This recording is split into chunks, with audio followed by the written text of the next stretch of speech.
Greetings one and all, this is Lloyd Brown and welcome to my blog, and today I'm going to be giving you insight as to my all-time favorite top 10 reggae albums. Now, I've been asked this question quite a lot. Of late, I've been asked this question by my good friend Sergio from Article Sound.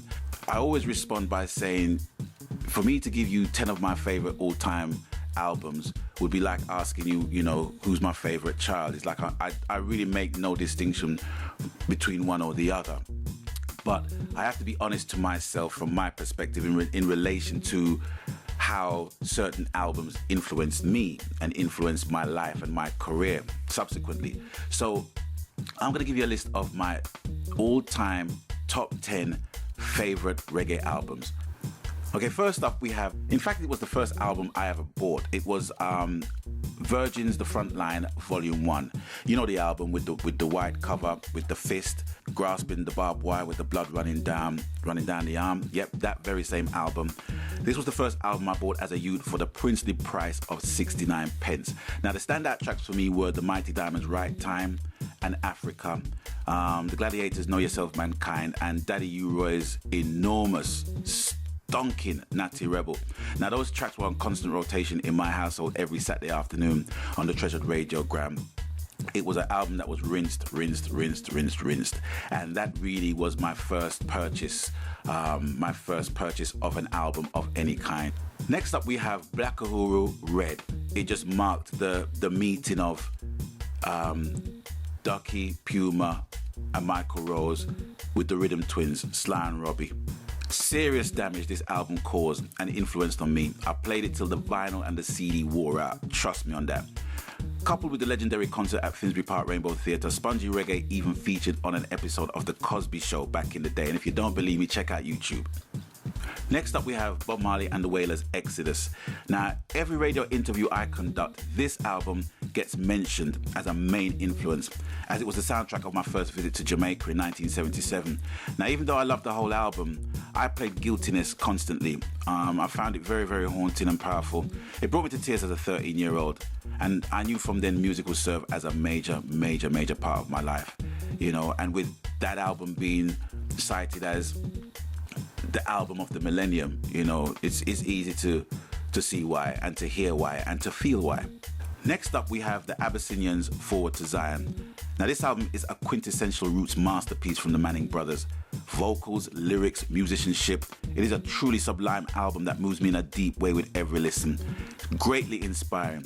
The album says it all. Now my personal faves from this album are Africa Race, progressively laden with Rhodes and acoustic guitar and flutes. Very sublime piece of work, beautiful piece of work. Obviously Forward to Zion, Shadrach, Meshach and Abednego, those tracks, beautiful. In fact, the whole album, I can't really make no distinction, but for me, Africa Race is my personal fave from the album. Next up we have the Heptones on Top. Now, the late Barry Llewellyn, Earl Morgan and Leroy Sibbles, who I'm going to have the great honor and privilege to be performing with, they made up one of the early supergroups of the Studio One era. My faves from that album is Pure Sorrow, Sea of Love and Equal Rights. It's a highly influential album for vocal groups then and now.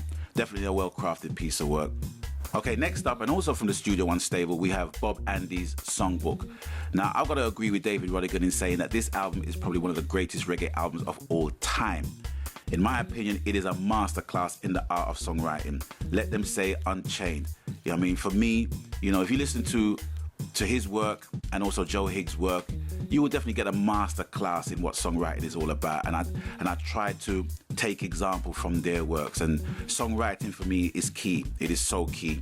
It's not about style for me. It's about lyrical content, and the rudiments of the rhythm that you're singing on. And whatever the style comes from that, then that's just secondary, and it's a bonus. Okay, next up we have Dennis Brown, Love Has Found Its Way. Now, there are so many albums to choose from Dennis Brown. Arguably, a lot of people would have chosen If I Follow My Heart, which was actually his first Studio One recording. But for me, this album really typifies an artist at the top of his game. and he's an artist who continually inspires generation up to this day. Signed to Herb Albert's A&M Records, this album is truly a celebratory album among so many of his others.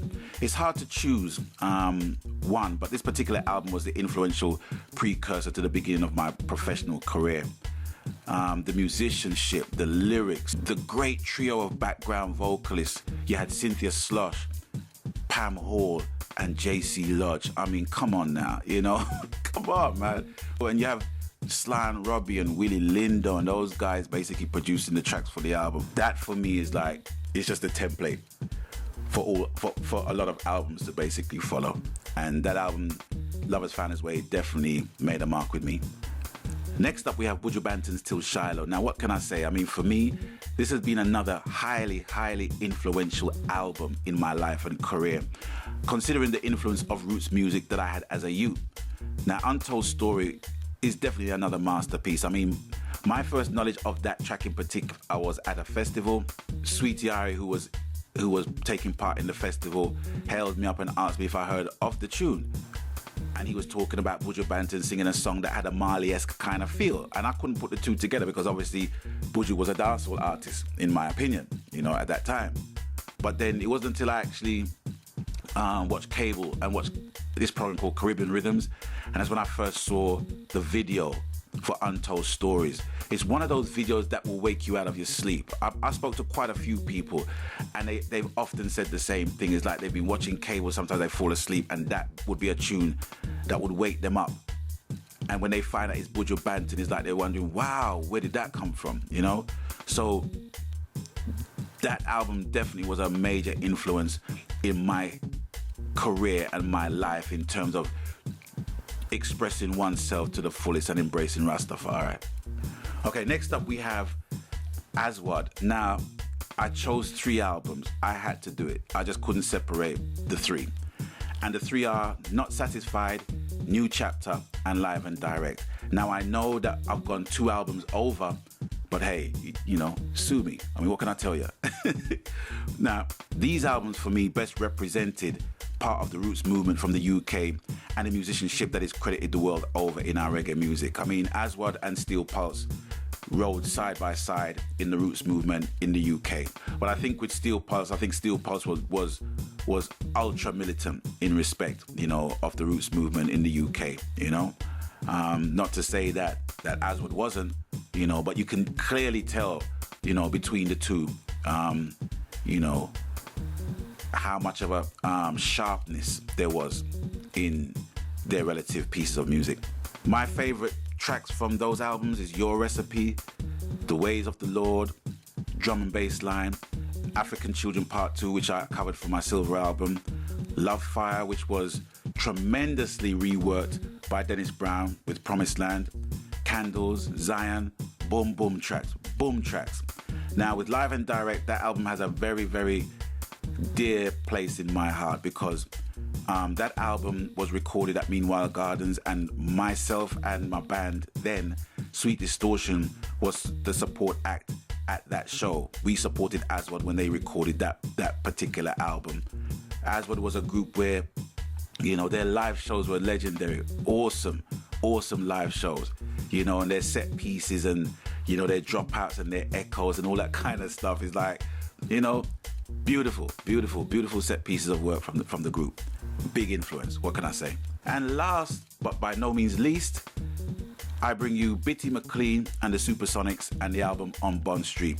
Now, after co-producing 2 of my biggest albums, Deep and Against the Grain, Bitty recorded this classic album. And for me, it's a contemporary example of what Sugar Minott had done for Studio One 25 years before, and to great effect. And for me, it stands up as one of the best reggae albums from the UK to date that still holds its place in the world's reggae market, and it's a firm favourite of mine. Not just because he's my brethren, you know, it's just a well-produced album. It's a solidly produced album. I remember when I went to see Sinead O'Connor when she had that reggae album promoting, and she was with Sly and Robbie and I think it was Dalton. Yeah, Dalton was playing guitar in the group as well. And I remember going backstage, and you know, that was like the talk of musicians. Musicians was quoting that album all year long, you know, and that was a really, really good that for me was a mark of an artist's greatness in terms of production as well as vocalizing on an album or on a track. And my first whiff of the album, funnily enough, was when myself and Bitty McLean went to a music store to buy some equipment, and I went to buy a pair of Tannoy Active, which is like the industry standard. And I remembered walking in the shop and Eddie from Easy Street walking out with a box of the aforementioned monitors, like the cat that got the cream. And he said to me, "Oh, sorry, Lloyd." And I figured out that it was the last pair that was in the shop. But I think what happened was that we was waiting for another pair to actually come in, and we did. And they came in. And I was just happy to just to take the box and go. But Bitty said, "No, we got to listen to the monitors and see how they play before we leave the shop." So I said, "Okay, cool." And the very first thing to come out of my Tannoy Actives, which I use up to this day, 7 albums later, right, was this. Now clap your hands and stomp your feet. This happened to be a treasure I'll treat. Now, when he played the tune, I nearly fell over. I said, "Bitty, I want this." He said, "Yeah, this is something I just finished for Peckins." So I said, "You know that's a hit, right?" He said, "You think so?" I just told Bitty to shut up, man, and just pack up the box and let's go. So that was really my introduction to the album before anyone else even heard it. It still stands up today. Very, very influential album. That will be an influential album for generations further from me, you know? So yeah, that's basically that. And there you have it. My choice of the 10 official or the 12 unofficial all-time top albums. You might agree, you might not, you might see with me, you might not. It's all good. But those are the albums that influenced me truly in my life and career. And if you don't know any of the albums, please check them out. You know, if you do, give them another listen again and just see where they take you, you know? But anyway, thanks for tuning into my blog. And I will be back with another blog about something completely different another time. So I'll see you next time. Take care. God bless.